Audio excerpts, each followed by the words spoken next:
A note on force majeure.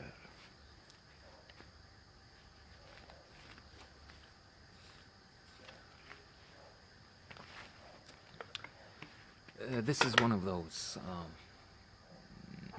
if not outlandish, I would say somewhat peculiar Nordic films that I loved. It was nominated for a Golden Globe, not for the Academy Award, even if I consider it worthwhile, in which we have for a good period, I would say, not long, long enough, the length which is needed for the narrative, I would say.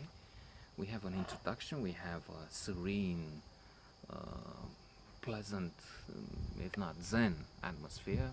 With that's how I recall it. After 2 years, I think it's 2 years since I've seen the film, but I was reminded of it recently with a series of Nordic films. One of it being Heaven in a Better World, with a completely different story, but still exotic somehow, with many incidents happening in Africa. This one, Force Majeure, takes place in the French Alps, and this family is skiing, and it's all getting well, enjoying themselves, children, beautiful parents, getting along marvelously. Again, Nordic Nordic values. They're serious, even when they have fun. Maybe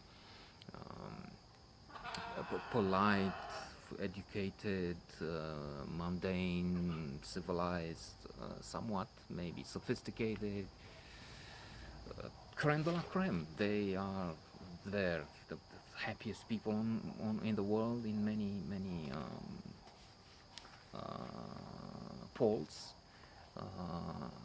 Alas, there is a poll which shows them in a different light, and that's one I hate. The Danish people are the ones who, it's not put in the terms of dislike my kin, the people from this land, the most, but they're the ones who like us the least or something. And I hated that, and well, there'll be some explanation. Some who went there misbehaved, but then none of the people from here is a terrorist. So how do you? I mean, if how do you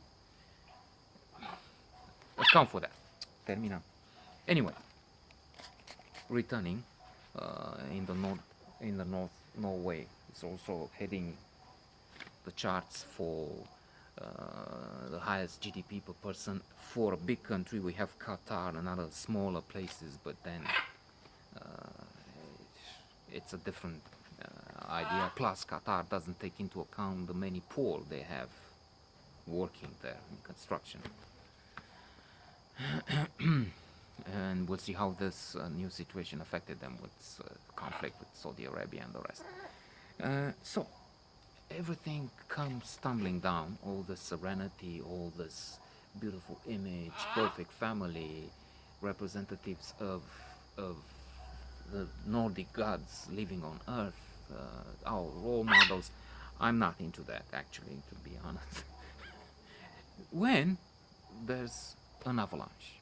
So as the family is sitting on a terrace, sipping some cappuccino, and I don't know, enjoying an orange juice for the children, there's a big tsunami of snow. You know it, and it looks like it will take everything. Building, it's coming fast, like a thunder, and the mother is in panic and is grabbing and caring for the children, while the father, by the way, I didn't mention names. Father is Thomas, mother is Ebba. Mats is the brother who shows up with Fanny later to have insight into what happened, psychology, what people do. And fact is, Thomas runs away, forgetting about his family, running for his life.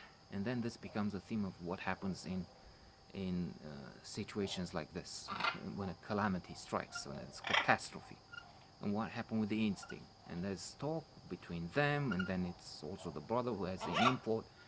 But look, it's instinct, and the basic instinct, without Sharon Stone. Uh,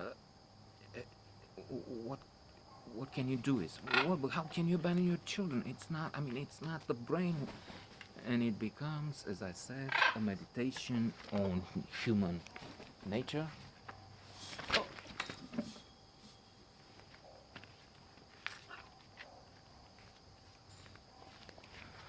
On what can we do when this happens, and of course on the other hand values, and what makes us humans, and are we animals at moments like this, and why did she actually behave like a mother, caring for the children, and why didn't he? And I'm adding now, would it be that males, us, are inferior? Who knows?